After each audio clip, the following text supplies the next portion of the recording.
Olá, queridos. Eu tô aqui, né, gravando esse vídeo para vocês como uma forma aí da gente não ficar tão atrasado na aula que eu não pude comparecer essa semana por motivos, né, de saúde.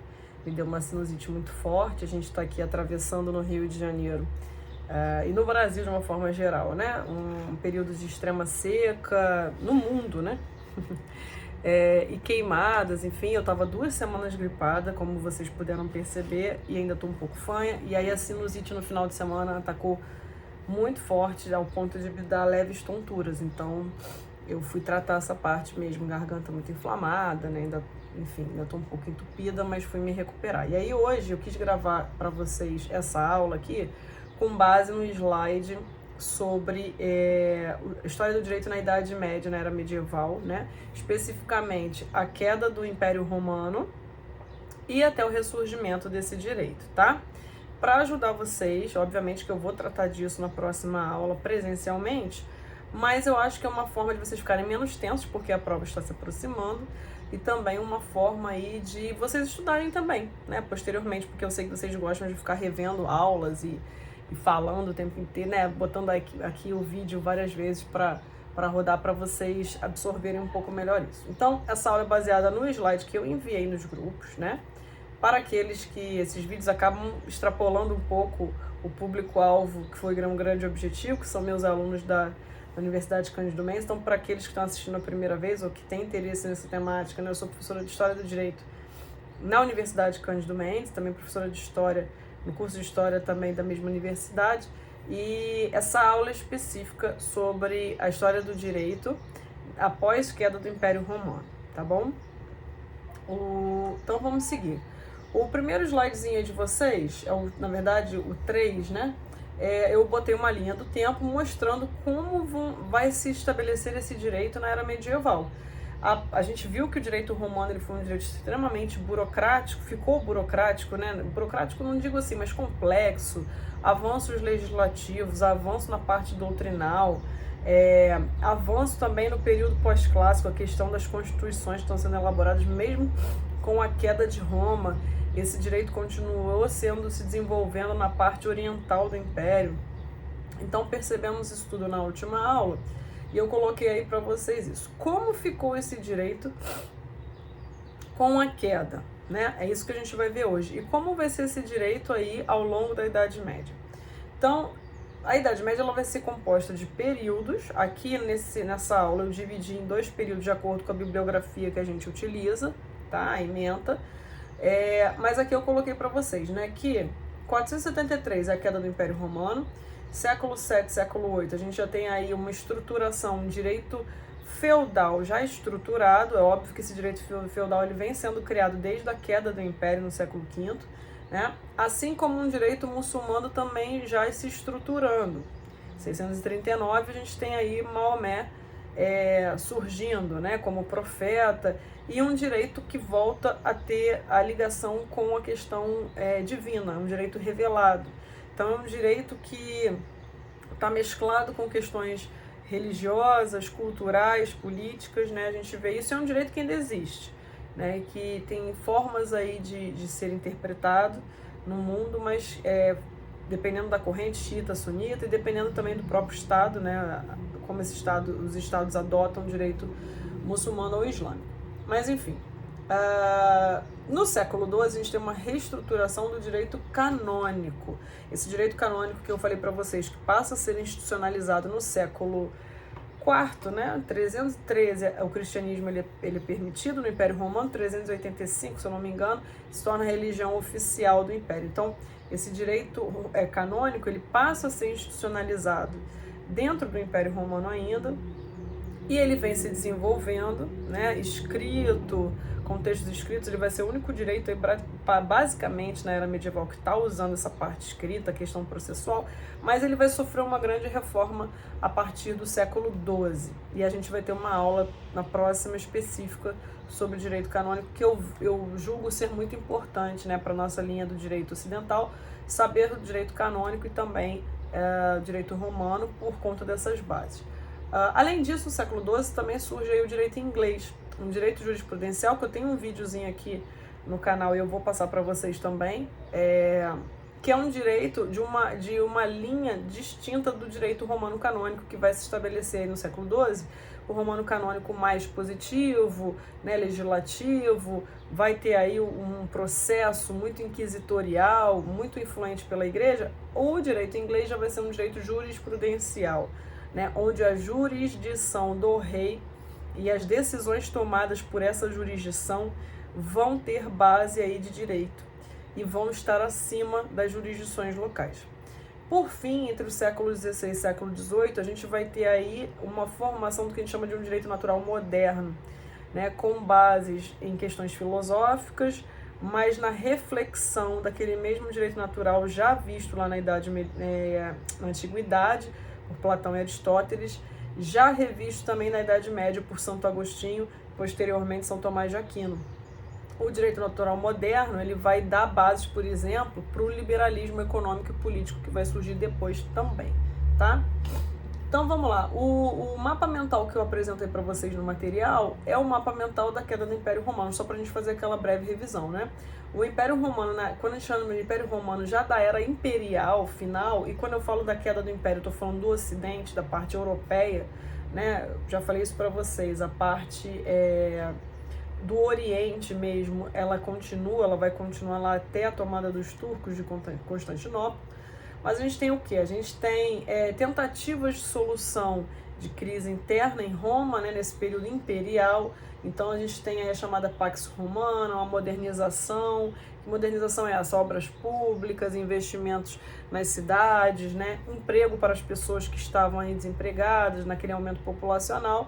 Essa crise interna é meio que contida, porém ela é substituída ou acompanhada, digamos assim, de uma crise externa, onde os chamados povos bárbaros, né, que são os povos germânicos, acabam pressionando aí as fronteiras romanas, e aí o império ele vai ficar muito dedicado a essa questão das guerras, né? Guerras são caras, vão gerar aí uma série de conflitos no que tange a não conseguir mais escravos, né, escravizados, não conseguir mais novas terras, e a gente está falando de um sistema econômico agrícola e latifundiário. Então há uma crise econômica com a questão de não obter novas terras e com a questão da guerra nas fronteiras, fora o próprio sustento dessa guerra, que é muito caro, né? Então a gente tem também nesse período, né, nesse entremeio, o cristianismo surgindo muito forte, aí aumentando fortemente, tanto que em 313, como eu falei antes, né, esse cristianismo ele passa a ser aceito e depois acaba virando religião oficial do Império. Constantino dá liberdade de culto aos cristãos e depois, pelo Edito de Milão, o cristianismo vira religião oficial. E há essa divisão da igreja em dois papados, assim como a gente tinha duas capitais, né? Então um papado em Roma e um papado em Constantinopla, tá? Com a crise, essa crise também fez essa transferência de capital, né? Criação de capital em Bizâncio, chamada assim, né? Posteriormente, depois de Constantinopla, e essa divisão então do império mesmo, que a gente já tinha falado. A queda de Roma vai se dar pela dificuldade da proteção das fronteiras, até que os bárbaros conseguem tomar Roma, através dessas invasões, tá? Crises e rebeliões internas de pequenos proprietários, militares, de valorização da moeda também são aí pontos influentes na questão da queda do Império Ocidental. As invasões bárbaras desde o século III e os domínios desse nas fronteiras, talvez uma das principais causas, estopim, né? Desintegração do poder político. Quando esses bárbaros eles tomam esse território, há o que a gente chama de uma desintegração do poder político. Mas antes disso, com a falta também, né, de novas terras e de nova mão de obra, né, novos escravizados, os próprios latifundiários eles iniciam o chamado sistema de colonato, né, que vai ser aí uma semente para o posterior feudalismo, as relações feudais de feudo-vassálicas. Então, o que é o sistema de colonato? É aquele sistema que eu falei para vocês em sala, que seria, fazendo uma analogia com sitiantes, partidistas de cana no Brasil colonial, por exemplo. Eles oferecem proteção, né, segurança, oferecem terras para que homens livres trabalhem, mas em contrapartida esses homens livres eles têm que dar metade da produção, ou até mesmo trabalhar nas terras desse latifundiário, tá? A igreja ela passa com a queda do império no Ocidente a ser a única instituição burocratizada dotada de centralização. Porque quando o império cai, eu vou ter a formação de vários reinos germânicos, vários reinos bárbaros, né, após essa tomada do território. Mas a igreja ela continua unificada. Então todos aqueles que são cristãos continuam ali dentro de uma crença e de uma jurisdição religiosa cristã católica, né? E a gente tem 2 papados que ali ainda não estão divididos na questão doutrinária, que eles conseguem se manter unidos pelos concílios, né? Pelas encíclicas, pelas reuniões e o material teológico e jurídico também da igreja. A igreja ela também é uma instituição que vai usar o escrito. A gente vai ter um retorno com a tomada dos reinos bárbaros, a gente vai ter um retorno para a questão da oralidade, mas a igreja ela vai continuar ali usando o escrito e vai desenvolvendo essa parte burocrática, né, muito fortemente. Esse mapa que vem ao seguinte, eu quero mostrar a vocês como a questão do comércio, né, ela também está sendo atingida. É uma questão econômica que, no final do século XII, vai permitir também o ressurgimento da utilização do código da Constituição de Justiniano, que eu falei para vocês na última aula. O Justiniano, o imperador romano, que vai estar ainda governando a parte oriental no século VI, portanto, depois da queda de Roma. Ele organiza ali, é um dos organizadores, são várias constituições anteriores a ele, mas um dos organizadores da Constituição do direito romano, e essa Constituição ela vai ressurgir no século XII. Um dos fatores é a questão econômica. Então aí no mapa tem o rio Danúbio, que ele é um rio que ele corta aí cerca de 10 países, ele nasce ali, né, na Alemanha, e ele corta aí toda a Europa e desemboca no Mar Negro. Então a gente percebe essa questão, mesmo da fragmentação territorial, ainda vai ser uma região de disputas econômicas, disputas políticas, né? E esse rio tem um grande papel, além do próprio Mar Mediterrâneo, porque por terra ele vai desembocar no Mar Negro, que é ali um mar onde tem ali o que sobrou do Império Oriental Romano e também outros povos e civilizações para questões comerciais, incluindo artigos, né, com a Ásia e tudo mais. O mapa seguinte mostra, por exemplo, é um mapa que vai até mais ou menos o século VI, VII, a formação dos reinos germânicos, alguns reinos germânicos. Então a gente percebe, esse mapa na verdade ele vai um pouco além, porque já conta ali com o Império Anglo-Saxão. A gente percebe suevos, visigodos, vândalos, a Roma ainda está ali, os ostrogodos meio que ali dominando essa parte da Itália inteira, os burgúndios, os francos, alamanos, saxões, lombardos, eslavos, etc. Tá? Então essa é uma fragmentação aí. O que a gente vai ter aqui? Uma disputa, depois uma organização desses reinos, né, em torno de um rei mesmo, de uma elite. Reinos que não são sociedades igualitárias, são estratificadas, são hierárquicos, e que vão ter um retorno, digamos assim, na estrutura do direito. Por que eu falo retorno? Quando a gente compara com o direito romano, obviamente, né? Aquele direito romano que já estava, como também já tinha dito, bem mais complexo, avançado legislativamente, processualmente, na questão da doutrina, né? Das escolas de direito, por aí vai. Então a gente vai ter um retorno porque esses povos bárbaros são povos que inicialmente tinham muito mais similaridade, acho que é essa palavra, né, com o direito primitivo que com o direito romano. Então, os bárbaros são uma conceituação, seu slide seguinte, para os povos de cultura semelhante, que dominam o metal, por exemplo, mas eles normalmente são povos seminômades, né, ou que não usam a escrita no seu dia a dia tão burocrática como os romanos. Não se misturam com os romanos, né, a questão da etnia, digamos assim, da questão cultural, ela é muito delimitada. E aí como é que a gente fica? Se a gente tinha um Império Romano, segundo os mapas lá, onde toda a sua jurisdição de direito vigorava, como esse direito fica na Europa após a queda do Império? Que direito seguir, né?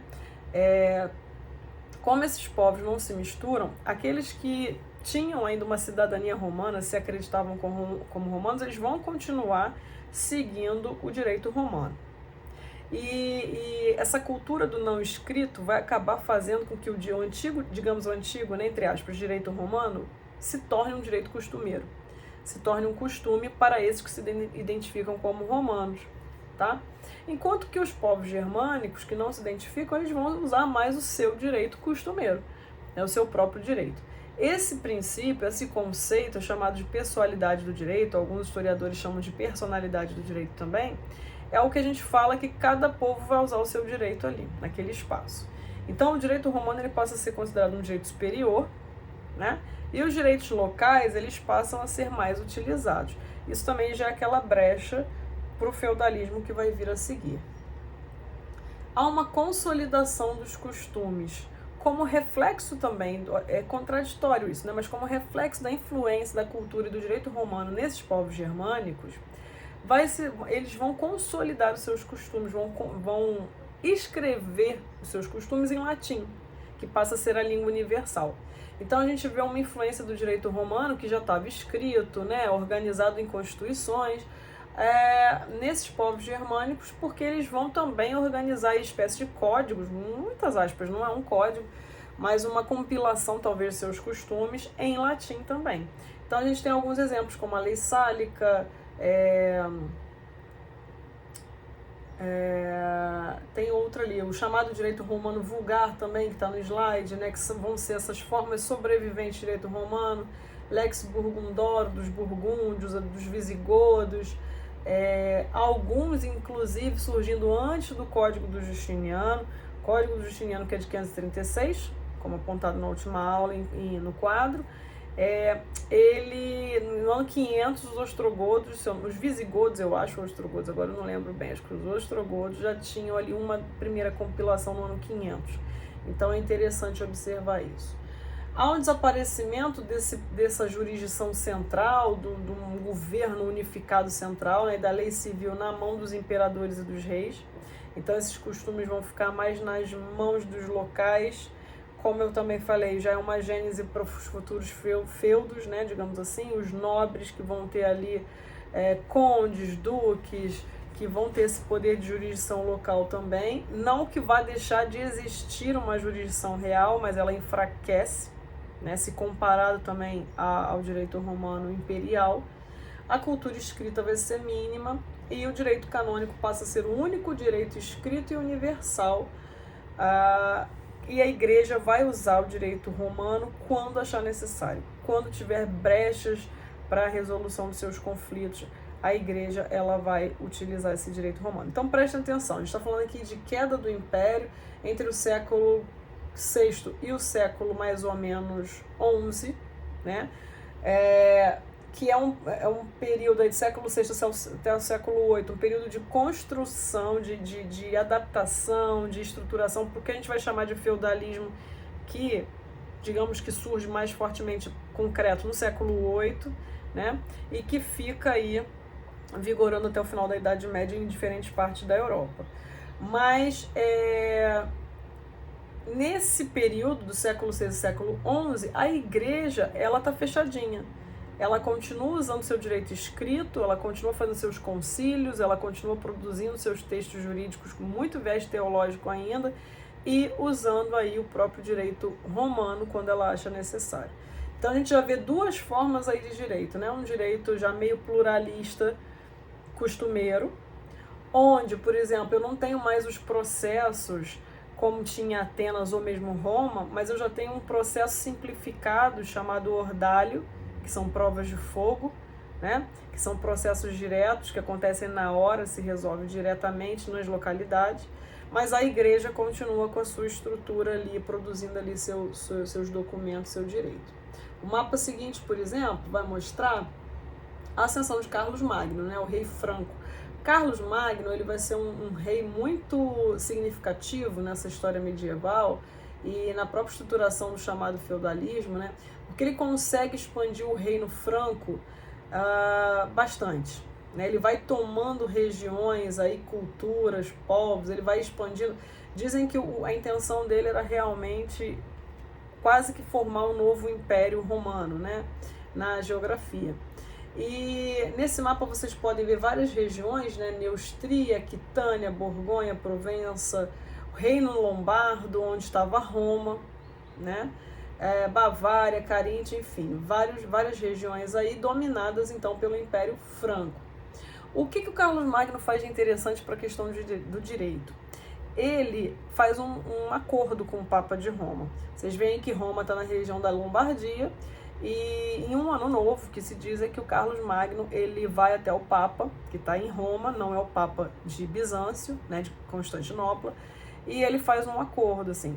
Se o Papa reconhecesse ele, o poder dele secular, né, o Papa que é um líder religioso, espiritual, reconhecesse o poder secular, o poder de rei, né, do Carlos Magno, fazendo, portanto, o que a gente chama de investidura, né, coroando esse rei, o Carlos Magno dava a região da Lombardia para Roma, né, e isso foi feito, esse pacto foi feito. Eu costumo dizer que é o primeiro acordo aí que se tem da integração do direito canônico, assim, uma integração, um acordo real, né, do direito canônico nos reinos feudais. Por quê? Porque o direito canônico, ele já era um direito universal para todos aqueles reinos que se diziam cristãos católicos. E havia aí uma questão de jurisdição e competência exclusiva, aliás, de jurisdição exclusiva em determinadas competências, especificamente aquelas referentes a sacramentos. Então, portanto, todos os casamentos realizados dentro dos reinos feudais que se diziam cristãos católicos, eles eram realizados de acordo com o direito canônico, né, o direito da igreja. E não, portanto, os casamentos seriam realizados dentro de um acordo civil de cada sociedade do costume, de cada sociedade, né? Além disso, as próprias questões de óbito, os testamentos, que mais? Os nascimentos, né? Você não vai ter um registro civil dos nascimentos, você tem as habilitações matrimoniais e os assentamentos de batismo. Então, determinadas competências elas vão ficar exclusivas ali do direito canônico, sendo usado nesses reinos. E as demais são usadas pelo costume local, né? O costume também real dos reinos, e os processos, basicamente, eles vão estar centrados nos ordalhos, tá? Quando a gente tem uma mudança mais significativa do modelo, quando o direito canônico faz sua reestruturação muito marcante na parte processual, e também cria e se organiza o chamado direito canônico mesmo, né, como código canônico, propriamente dito, em 5 livros, no século XII. Começa a sociedade medieval, então, portanto, outro slide. Tem aí a pirâmide social, né? A gente tem uma separação entre alto clero, médio clero, baixo clero. O rei está no topo da pirâmide. Junto com alto clero, médio clero, baixo clero, a gente tem alta nobreza, média nobreza, baixa nobreza, tá? Há uma separação entre a elite e o povo, uma sociedade estratificada, onde na base estão até alguns comerciantes ricos, mas que eles não fazem parte do status da nobreza, tá? Como uma pessoa ascende no status social? Somente se o rei, que tem esse poder reconhecido pela igreja agora, pela relação com o Papa, pela investidura, e que também é o topo jurídico, ele está no topo da instância política e jurídica também, somente se esse rei ele conceder um poder da graça, se ele conceder ali um benefício, né, alguma coisa assim, tá? Então a gente tem pessoas ricas que estão no povo, os comerciantes, mas eles não fazem parte da elite. Além disso, a gente tem aí níveis médios, operários, profissionais liberais e o povo, os pobres que estão trabalhando ali, tanto na parte urbana quanto nos feudos. Então a gente tem a separação entre aqueles que oram, que lutam, que trabalham. A relação, né? O poder, né? O direito não é só a lei em si, mas a relação de poder também. As relações de poder, elas estão baseadas na relação feudo-vassálica, a relação de vassalagem e tenência da terra, essa relação servo-senhor. Portanto, homens livres, muitas vezes, que não têm propriedade, eles acabam se vinculando aos feudos da nobreza, e esses feudos são administrados politicamente e juridicamente por nobres, com o seu poder local reconhecido pelo rei.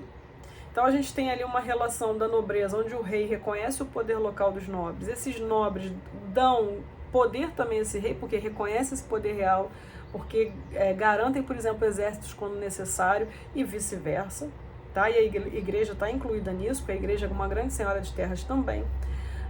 E o povo tem uma relação de poder e contratual com esses latifundiários, com esses nobres, esses senhores aí. Então, são duas relações, tá? Entre nobres e entre povo e nobres, né? Essa relação servo-senhor. Isso é feito muitas vezes em contratos que não estão escritos. Algumas vezes até sim, mas a maioria das vezes não. São contratos, né, pelo costume e na questão da oralidade. Já tinha a distinção, então, entre domínio direto e domínio útil, coisa que lá no Império Romano a gente viu que já estava totalmente estabelecido, e aqui continua. O camponês, por exemplo, ele está lá trabalhando no manso servil, que é todo dividido, né? Onde ele tem ali a possibilidade de plantar, mas parte daquela produção que ele planta e está dentro do feudo, ele vai direcionar ao senhor de terras, né? Ao mesmo tempo que ele tem que separar alguns dias do seu trabalho para trabalhar no manso senhorial, porque esse senhor não vai botar a mão, né, no trabalho. Dentro dos feudos existia uma área comum, os bosques, as florestas para caça e tudo mais, e o chamado manso comunal, onde você cria animais também. Também tem essa divisão entre trabalho para o senhor e trabalho para si mesmo. Essas cidades normalmente são muradas. Eu botei uma foto aí de uma cidade antiga. Muitas cidades na Itália ainda são assim, né? Na Europa, Espanha, a gente vê aqueles grandes muros muito largos. Então os feudos são locais onde as pessoas teoricamente estão protegidas, fora deles, né, elas correm mais risco. E inicialmente as feiras vão surgir dentro dos feudos. Posteriormente a gente vai ter um trânsito dos comerciantes, inclusive isso vai enriquecer eles aos poucos, um trânsito entre feudos, entre cidades. No século XII é um outro motivo do retorno do direito romano, que eu já estou dando spoiler, mas, né, interessante falar aqui. Eu vou parar a aula agora aqui, rapidinho, e vou gravar o segundo momento num outro vídeo para não ficar tão pesado esse, para subir para vocês assistirem, tá? Mas aí eu continuo aqui do segundo momento dos slides.